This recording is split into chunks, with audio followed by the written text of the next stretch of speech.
taunted the Israelis in speech after taking office,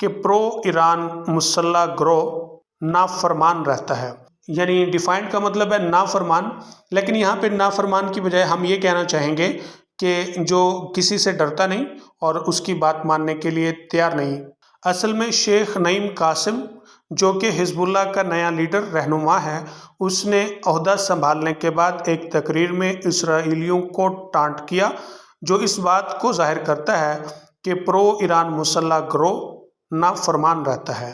America's efforts to end the violence in Lebanon and occupied Palestine, لبنان اور مقبوضہ فلسطین میں لڑائی کو ختم کرنے کے لیے امریکی کاوشیں مسٹ آلسو بی کوسچنڈ، ان پر بھی ضرور سوال ہو۔ کوسچن کا مطلب سوال ہونا اور اس کا مطلب یہاں پہ شک ہونا۔ لبنان اور مقبوضہ فلسطین میں جنگ ختم کرنے کے لیے امریکی کاوشوں پر بھی سوال ہوگا۔ Now I am going to read it as a whole in English. The convention is that when parties are seeking a cessation in hostilities or a ceasefire, they engage in confidence-building measures that can eventually help silence the guns. However, in Israel's case, the Zionist state has supported American efforts to effect a truce in Lebanon by relentlessly pounding that country. Beirut, Baalbek and Tyre have been hit in savage bombing raids over the past few days, but these actions are unlikely to convince Hezbollah, Tel Aviv's Lebanese arch-nemesis, to sue for peace. In fact, Sheikh Naim Qasim, the new Hezbollah leader, taunted the Israelis in speech after taking office, indicating that the pro-Iran armed group remains defiant. America's efforts to end the violence in Lebanon and occupied Palestine must be questioned. The US talks of peace. US امن کی بات کرتا ہے while simultaneously arming and funding their Israeli allies، جبکہ ایک ساتھ یہ اسی اثناء میں اپنے اسرائیلی اتحادیوں کو اسلحہ بھی دیتا ہے، فنڈ بھی دیتا ہے۔ As the latter continue to butcher Lebanese and Palestinian civilians، جبکہ مؤخر ذکر لبنانی اور فلسطینی شہریوں کا قتل کیے جا رہا ہے۔ بچر کا مطلب ہوتا ہے قتل کرنا، ذبح کرنا۔ یو ایس امن کی بات بھی کرتا ہے جبکہ اس کے ساتھ اپنے اسرائیلی اتحادیوں کو اسلحہ اور فنڈ دے رہا ہے، جبکہ مؤخر ذکر لبنانی اور فلسطینی شہریوں کا قتل کیے جا رہا ہے۔ Such peace talks led by biased interlocutor، ایسے امن مذاکرات جس کی قیادت ایک جانبدار مذاکرات کرنے والے کی طرف سے ہو۔ biased کا مطلب جانبدار، انٹرلاکٹر کا مطلب ہے مذاکرات میں حصہ لینے والا یا مذاکرات کرانے والا۔ are doomed to fail، جس کا ناکام ہونا یقینی ہے۔ doom کا مطلب ہوتا ہے کسی نقصان، ناکامی کا یقینی ہونا۔ and are little more than a charade for public consumption، اور عوامی کھپت کے لیے سوائے ایک دھوکے کے کچھ نہیں۔ charade کا مطلب دھوکہ، consumption کا مطلب کھپت۔ ایسے امن مذاکرات جس کی قیادت ایک جانبدار مذاکرات کرانے والے کی طرف سے ہو، انہوں نے یقیناً ناکام ہونا ہے اور عوامی کھپت کے لیے سوائے ایک دھوکے کے کچھ نہیں۔ Moreover، اس کے علاوہ the reported criteria that Tel Aviv has laid out، مبینہ کرائٹیریا جو کہ تل اویو نے پیش کیا ہے۔ لے آؤٹ کا مطلب ہوتا ہے کسی منصوبہ یا دلیل کو یا بحث کو پیش کرنا، اور اس کے لیے دوسرا فریزل ورب استعمال ہوتا ہے سیٹ آؤٹ۔ تو کس بات کے لیے یہ کرائٹیریا پیش کیا گیا ہے؟ For accepting a cease fire in Lebanon, لبنان میں ایک جنگ بندی قبول کرنے کے لیے۔ Particularly allowing it to cross the border، خصوصاً اس کو سرحد عبور کرنے کی اجازت دے۔ at will in pursuit of حزب اللہ، حزب اللہ کی جستجو میں۔ pursuit of کا مطلب جستجو کے تعاقب میں۔ thus violating Lebanese sovereignty، اس طرح لبنان کی حاکمیت کی خلاف ورزی ہوگی۔ will not be a ceasefire، یہ کوئی جنگ بندی نہیں ہوگی۔ but an institutement of surrender for Beirut، Beirut کے لیے سرنڈر کا سامان ہوگا۔